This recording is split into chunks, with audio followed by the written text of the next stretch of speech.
Welcome to You Make the Difference. I'm Wanda Walker, and today I'm talking to Mitch Hamilton. Mitch has a ministry called Water Break, and it's for coaches. Coaches that help other coaches be strong in the Lord. Is that right? That's correct. Okay, so tell me exactly what Water Break Ministries is.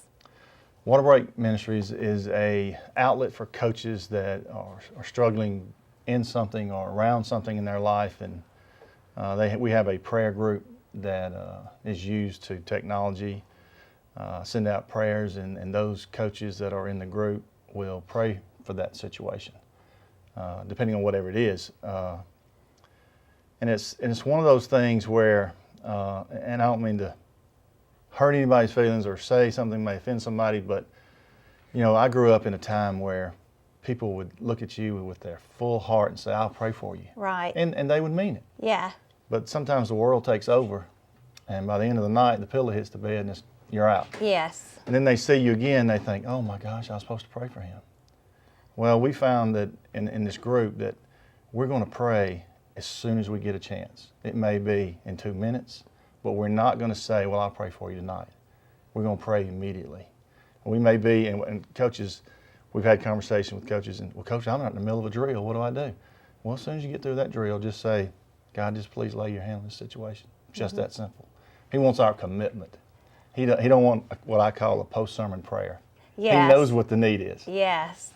Now tell me why you felt that coaches needed prayer. Because sometimes coaches feel like they're out on an island all by themselves. When things are good, everything's great. But when things go bad, everything's really bad. And then you're in an office by yourself, and you're wondering, how am I going to get out of here? And what's going to go on? And you know, and other coaches go through the same thing. So we found that if we can send that prayer out, for instance, I think it was in the first 6 months, I had a guy in Birmingham. He had a conversation with a kid one morning. He said, he came in and said, "Coach, I'm contemplating suicide. I don't know what I need to do." Well, while he was talking with the kid, of course, he's not a counselor to begin Right. with. He texted out, "Please pray for Jeremy.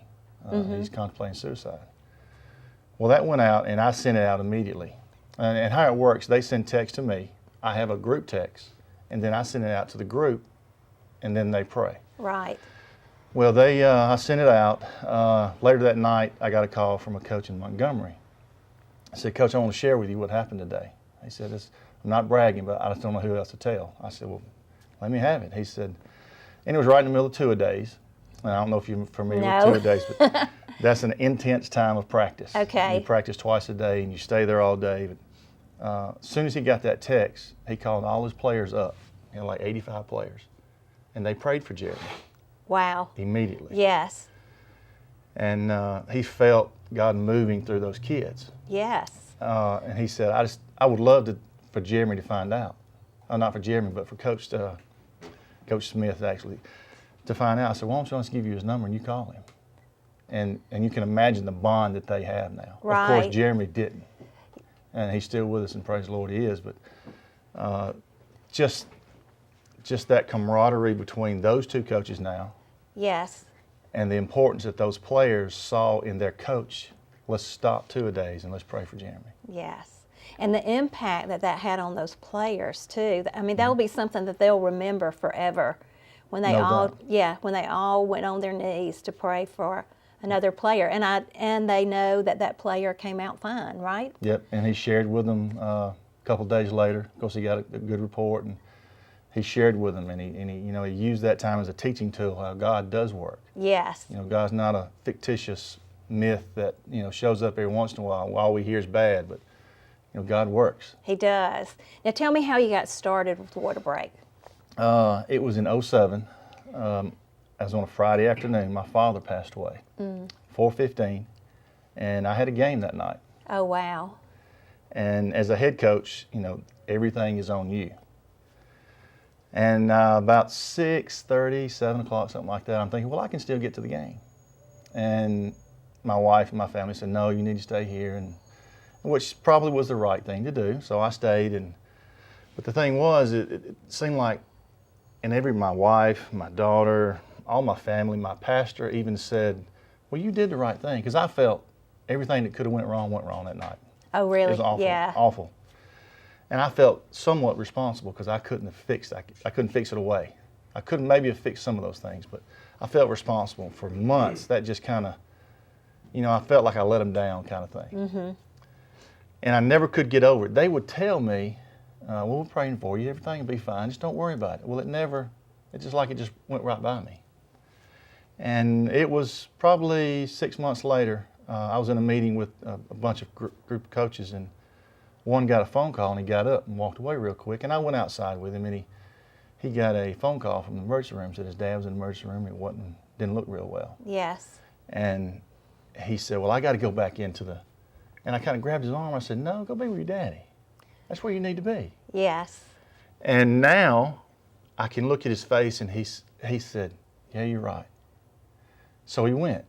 And then, God started moving in me somehow, and I didn't know what was going on. And a couple of weeks later, one of my coaches sat down in the lunchroom, just he and I, and he had a little tear in his eye. Very unusual. And I said, what was the problem? He said his wife lost their baby last night. And my wife and I lost a baby. And, and I said, well, let me just pray for you right quick. So I prayed with him, and I said, I want you to know that I'll be praying for you, and my Sunday school class will be praying for you. So he said thank you, and I guess it was 3 weeks later, same place, same coach, same look. And I said, what's wrong? He said, so I want to let you know that prayer works. He said, I felt at ease when you said that you'd be praying for us. And Yes. he said, I just felt God just saying it's okay. Yes. So that's kind of how it started getting going. And when I got to researching, and because I'm not a bright guy, I told my coach, I said, Coach, just show me where it is.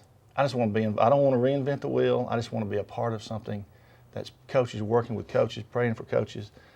And at that time, there wasn't anything. Mm-hmm. And as your head coach looks at it and says, boy, you got to get it going. Yes. I said, Coach, that's not So what I he was want to do. coaching you, He right? was coaching. He was saying, you got to go. And there was other people that I went to. Bobby Bowden was a mentor of mine, and I got to sit in his office and share with him, and he said, it's not out there. He said, God's put it on you. Yes. And his vision. His answer was, boy, God gave you the ball. You better run with it. Right. That's a Bobby answer. Spoke to you in language you could understand, right? Yes. And so I just continued to search and find, and Chet Williams is the chaplain at Auburn. He and I have a relationship, and we just kind of, actually it was a God story through him. I was supposed to meet him at lunch, and he couldn't go. He had to take his wife somewhere, and I told him, don't worry about it. God will work things out. And later that night, he called me and he said, what is it? I said, well, man, don't worry about it. He said, what? He said, no, God wants to talk about this right now. Huh.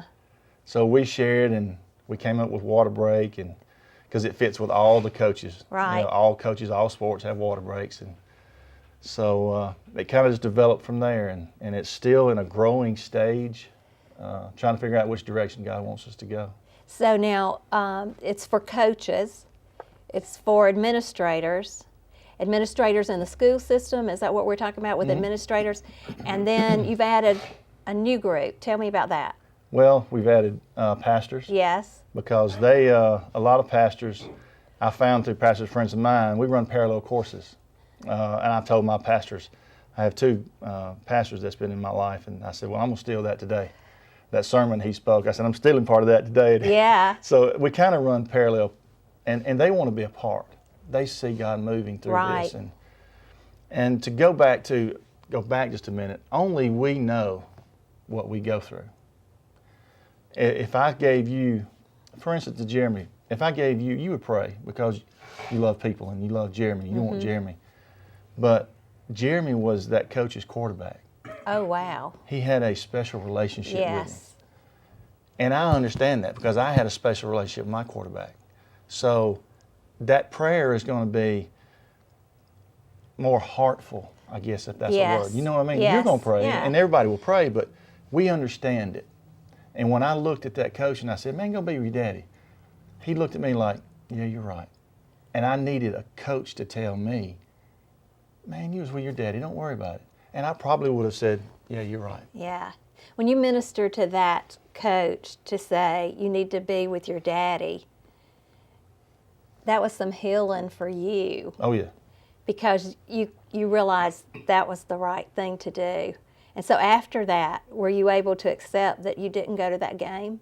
Oh yeah, it started easing away. Yeah. It really started easing away because I could feel, God using what I went through Yes. to motivate me to work with others. Right. To see the hurt in others and what they're going through and try to maneuver and be there for them.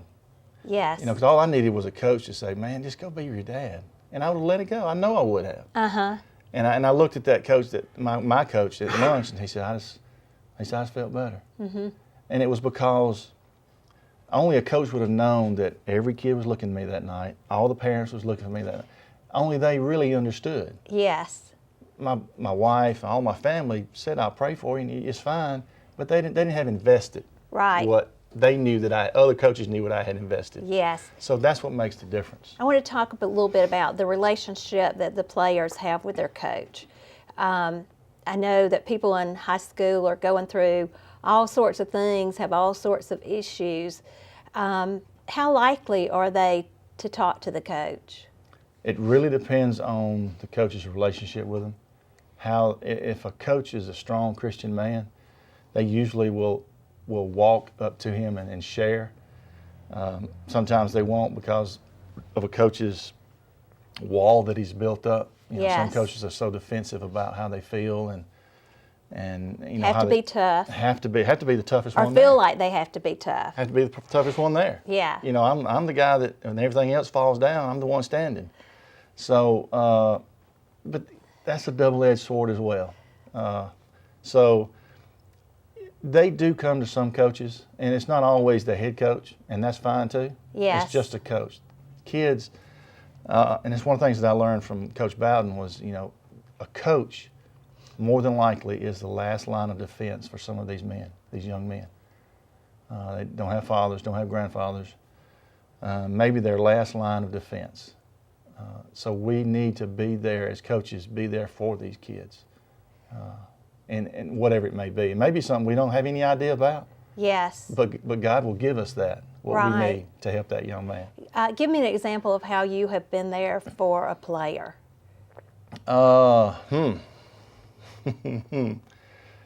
Well, we've had kids that has made poor choices through a girlfriend. Yes. And different times, at different situations, they made choices not to be there, and then different choices they made to be there. And you just try to lead them in a way that that God will want them to be there.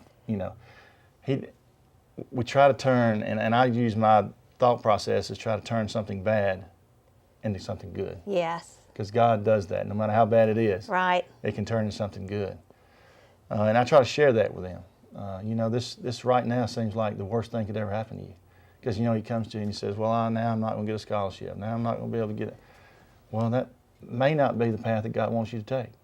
You may have a path bigger and better than that. Yeah. So you have to do what you have to do.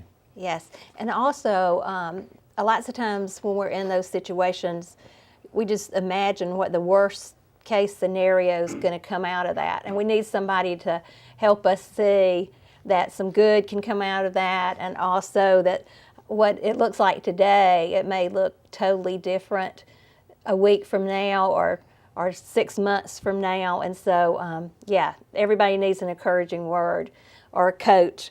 And they're going to listen to the coach now. Yeah. They're going to listen to their coach, and that's because they've developed that relationship. So the coach needs to be, and most of the times, the coach will say, look, you need to do the right thing. Tell me a coach that's influenced you, and tell me about that experience. Well, Dan Washburn was my head football coach, and I consider him my second father, and I think he treats me as one of his boys, but he's influenced me to do, right. Yes. And work hard, which my father was the same way, but you have a relationship. Sometimes you spend more time with your coach than you do your father. Yes. Good, bad, or indifferent. That's just life as it is. My dad worked from daylight to dark every day. So I didn't get a chance to see him, but he taught me a lot of things in that. But Coach Washburn showed me that, just sometimes you have to do the right thing, even though it might not work out for you, but you still got to do the right thing. Yes. And it's not all about you. It's about these kids. These kids, you're trying to mold these kids into something, and then once they grow into who they are, that's where you see benefit. Yes. That's my benefit when I see a kid that I coached 15 or 5 or years walk up and say, Coach, that day you told us, and he'll start telling me something. Of course, I'll say, yeah, I remember, Yeah. But I don't have any idea. He said, well, that just made a difference in my life. Yeah. And you'll think, Wow. Yeah. Yeah. Now tell me how you decided to become a coach. Because Coach Washburn. Really? Yeah. It was, I saw his lifestyle. I saw his teaching. I took my classes from him and decided I wanted to be a teacher. I wanted to get out, get a college education, and just want to get out and see and do. And I wanted to mold young men and young women too, but just wanted to, just because I could see what he was doing in me and my classmates. And I thought, well, that's just cool. Yes. And at the time I didn't know the Lord, and I don't know, I do know that he was molding me then for where I am now, but I just didn't, I just wanted to do what he did because it looked fun. Yes. And you see so much reward from it. So, see a kid do things that he thought he couldn't do, and you encouraged him to do it, and you kept pushing him to do it. And it's just same thing with our walk with Christ. How encouraging can he be in us as we're stepping out doing different things for him? Yes. Now let's talk about Water Break Ministries a little bit more and say, how are you getting the word out to everybody? How big's your group now, and how far does it reach, and how are you spreading the word? Well, we're at about 300 coaches, and it goes from the Bronx, New York, down the East Coast, Georgia, Alabama, Virginia, Texas, and out to Texas as far as it goes, Mississippi, Florida. And it's just coaches mixed here and there, a lot that I know, and then some that know coaches that I know by word of mouth, and then some that I just meet somewhere, and I'll just start up a conversation about, where are you at in your life, or whatever may start it up. Yes. And then, we just continue to grow, and some people want to be involved because they see how God is working through this. Yes. And they see a difference. Like I spoke with Auburn High School coaching staff and Opelika's coaching staff. And it was for about a 3-week period, there was another coach get involved, another coach get involved, another coach get involved. So they could see something in those coaches Yes. was changing. Yes. And they could see a positive difference. So they thought in their mind, well, I want to be involved in this too. Right. And you're involved with other ministries also, Mm-hmm. is that right? Tell me who you're involved with. Are you involved with Fellowship of Christian Athletes? And you were mentioning another one in West Point that you're involved with. It's International Sports Chaplains. Right. It's an Olympic ministry. And tell me about that. There's a group from the United States, about 40 people, and they're not all coaches, but most of them are athletically involved somehow. And we go to the Olympics and we minister to athletes and people in general. It's been started a long time. I want to say 86. Dave Gwynn is the mastermind behind all of it. Yes. He was an Olympic wrestler. And he's in West Point. He lives in West Point, on Lake West Point. Wow. Yes. Yeah. And y'all went to other countries. Tell me. We go to, they've been going to the Olympics since 86. Yes. And I've just been since the London and Russia. So we get to share the gospel throughout the world. And the thing about that is what's so wonderful, and what we try to encourage is, or what we see is, the world comes to us. Yes. The world comes to one place, and we get to minister to different countries all over the world. We don't go to Honduras. Right. Everyone comes to us, what we try to think, and so we need to get out and share with everybody if we can while we're there. So how many people do you usually minister to when you're at the Olympic event? It's hard to say. I will say this: we use a tool. We use a pen, and in the Olympics, you trade pens. One of the second biggest thing in the Olympics is pen trading. Yes. Well, we use the pen as a tool to share the gospel, and people will come up to us and want the pen. American pen. Well, we only give them the pen. We don't trade our pens. We only give them the pen if we let us tell you the story behind our pen. Okay, so it's not an American pen. It's a. It's just an Olympic pen. Olympic pen. They call it the Jesus pen. Oh, okay, great. It's been known as the Jesus pen. Yes. And so if they let us share the story of the pen, which is the gospel, Yes. we'll give them the pen. That's great. And in London, we gave out over 15,000 pens. Wow. So, we make it a mission not to keep up with how many did you lead to Christ. Right. That's not important to us. God's going to deal with that. We let God deal with that. How many did you tell? Yeah. How many Yes. did you share with? How many seeds did you spread?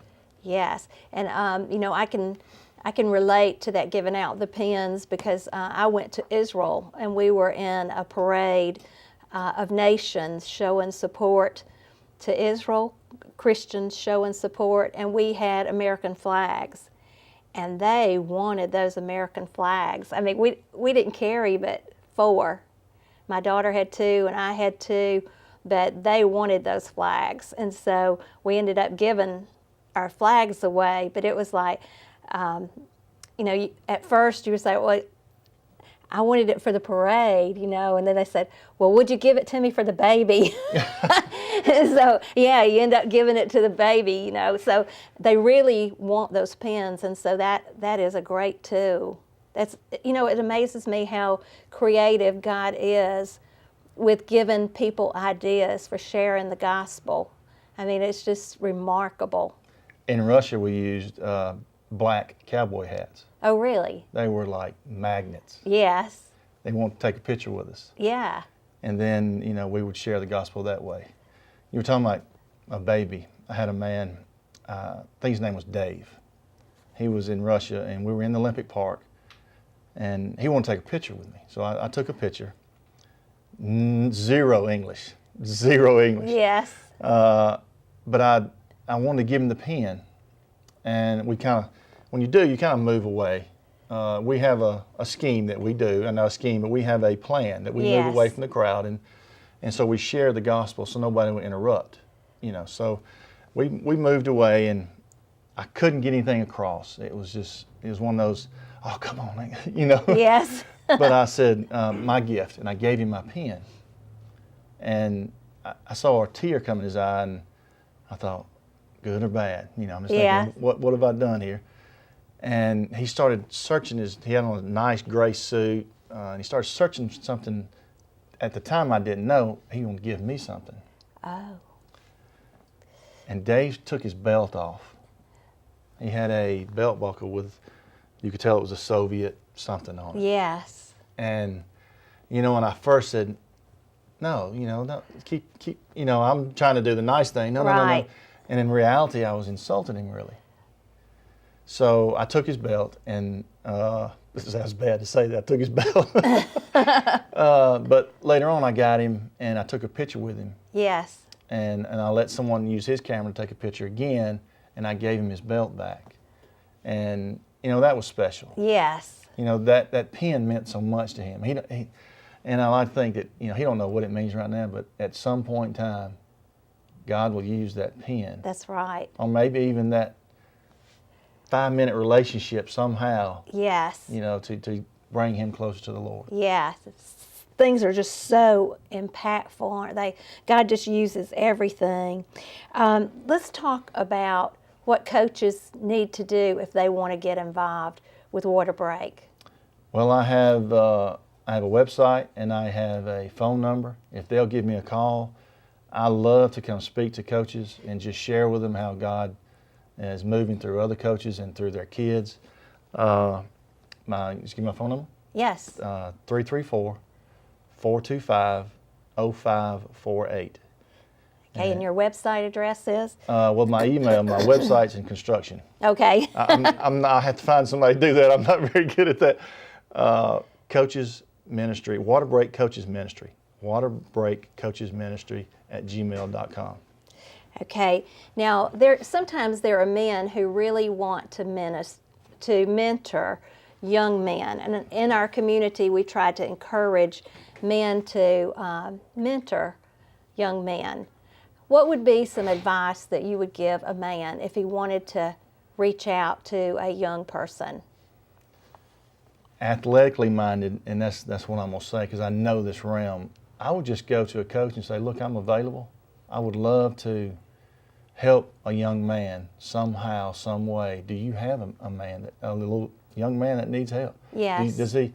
You know, sometimes coaches are overwhelmed by what they need help with, and if they had a business person in the town can really adopt a kid in a mentor way.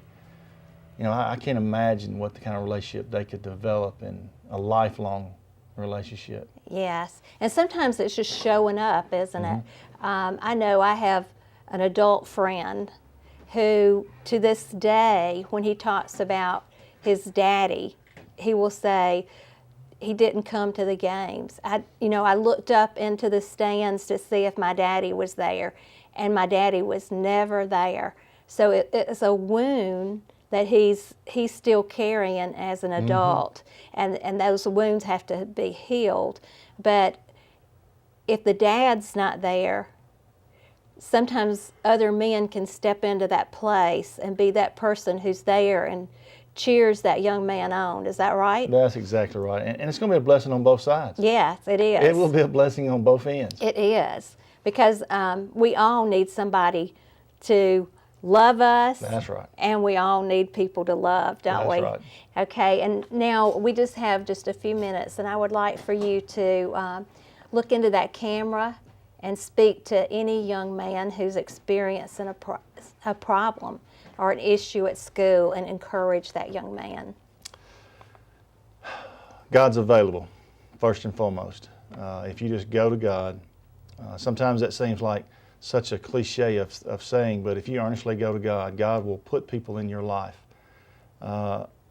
You may think of it as magically, a coach will walk up and say, Johnny, how you doing? Well, that's God's way of moving in your life. And since you've requested some help, and there are people out there, just don't sit and expect things to happen. Go out and seek help. Sometimes that's the first thing is asking for help. And I've done it myself, and we all struggle with men. You know, we want to fix everything. Well, sometimes there's things that we just can't handle by ourselves. And God is our first choice, and then God will put people in your life that will help you. There's no doubt about that. And also, I would just like to speak to the adults in the audience and say, reach out to some young person and give them an encouraging word, because what you do truly makes a difference. Thank you for watching us, and we'll see you next week.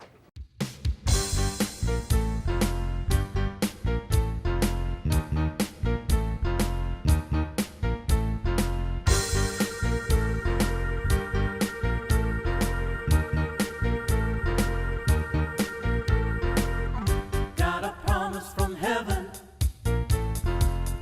It's a year of replevin.